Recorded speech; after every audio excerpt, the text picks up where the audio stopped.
Netral dulu ya. Kenapa Ocha sama Linda harus cemas? Saya justru mencemaskan kenapa mereka mesti cemas. Apa alasannya?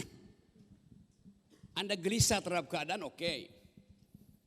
Tapi anxiety, kecemasan itu langsung membatalkan oposisi.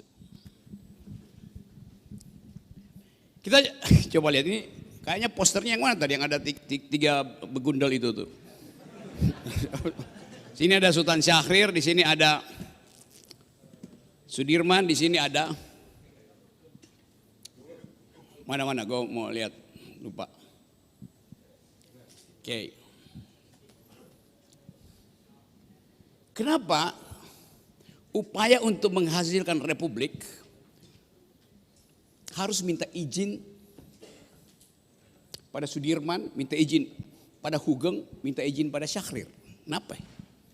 Kenapa foto ini bukan Prabowo, Purbaya,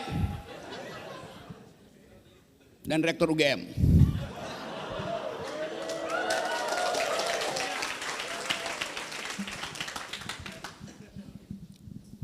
Dipilih sengaja untuk mengingatkan bahwa republik bukan sekedar bentuk,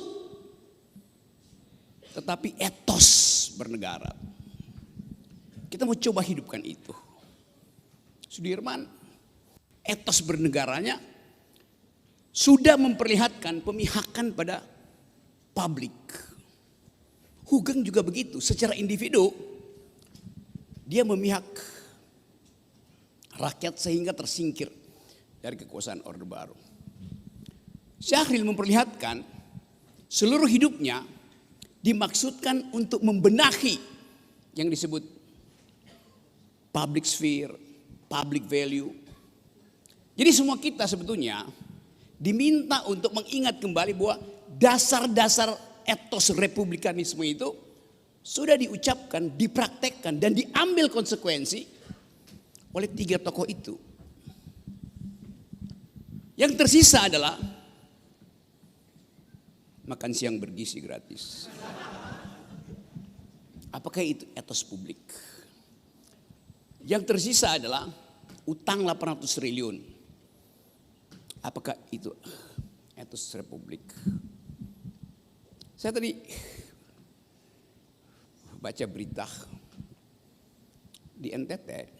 Anda tahu berita itu. Anak umur 10 tahun memilih bunuh diri, saya pakai kata memilih, untuk menyelamatkan hidup ibunya. Dia minta dibelikan buku. Ibunya bilang tidak ada uang. Lalu dia memilih bunuh diri. Satu tindakan republikanisme. Yang kalau kita bongkar, anak 10 tahun bisa memilih bunuh diri dan menulis surat pada ibunya. Ibu, saya pergi dulu. Ibu tidak perlu bersedih. Harga buku itu berapa? 10.000. 10.000 itu berapa per mil dari 17 triliun yang disumbangkan oleh Prabowo pada Donald Trump? Apakah Prabowo punya etos republikanisme? Atau anak 10 tahun yang memilih secara rasional untuk bunuh diri? Itu tindakan rasional yang sangat dewasa. Walaupun dengan konsekuensi secara psikologis kita mesti periksa latar belakang. Tapi dia memilih untuk, dia mau pergi. Dan tanpa ragu dia putuskan, hidup saya harus saya hentikan supaya hidup ibu saya berlanjut.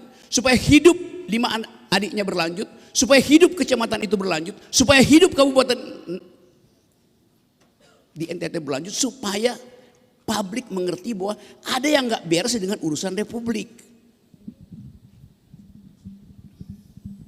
God of small things.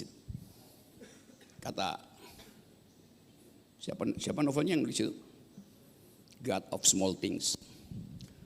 Roy yang dapat Nobel, Arundhati.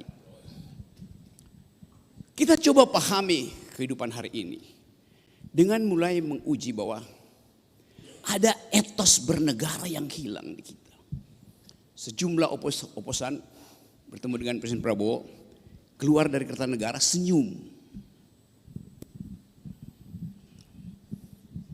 Setelah oposisi pasti dapat posisi. Lalu perlu menerangkan pada publik isi pertemuannya ABCD itu. Padahal 2 hari setelah itu Presiden Prabowo pidato di Sentul. Tidak ada yang boleh menghalangi pemerintah dalam upaya untuk mencapai kemakmuran, keadilan, kejujuran. Semua normatif itu diucapkan oleh Presiden Prabowo. Tapi di ujungnya dia bilang, asal jangan cari gara-gara dengan kerusuhan. Walaupun dia masih tambahkan, bom molotov nggak boleh. Tapi prinsipnya diberi.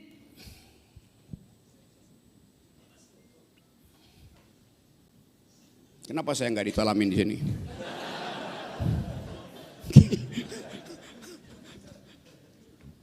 Di belakang uraian Presiden Prabowo ada kecemasan tentang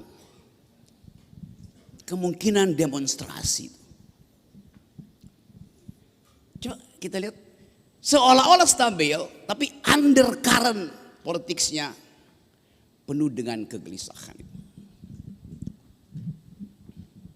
Ini kehidupan pertama ketika kita paham bahwa pada akhirnya seluruh investasi buruk selama 10 tahun Jokowi harus ditelan oleh Prabowo. Udah di sini sebetulnya tuh kemarahan publik. Udah di sini ketidakadilan, di sini ketidakjujuran. Sekali Prabowo datang bicara, dia langsung sampai di hidung. Maka Presiden akhirnya tenggelam. Ditenggelamkan oleh pas event. Apakah IHSG drop kemarin gara-gara kebijakan Prabowo? Ya sinyalnya di situ. Tapi ini akumulasi dari pemalsuan dokumen, dari goreng-goreng saham tuh selama 10 tahun. Apakah hutan yang di Sumatera itu hancur gara-gara 1 tahun Prabowo? Ya. Tetapi dia akumulasi dari 10 tahun dibiarkan oleh Presiden Jokowi. Artinya selama 10 tahun tidak ada etos republikanisme. Yang ada adalah etos kerajaan. Jadi kita hidup di dalam bentuk republik without republikanism ethics. Kita sebut ini republik. Tapi kalau kita cari ke segala sudut, mana etos republikanisme itu? Ini kampus yang didesain untuk reinvest, revisiting our past. Karena Departemen Sejarah UGM sendiri dimaksudkan untuk mengingat ide-ide republik. Tapi justru dari sini pembusukan itu dimulai.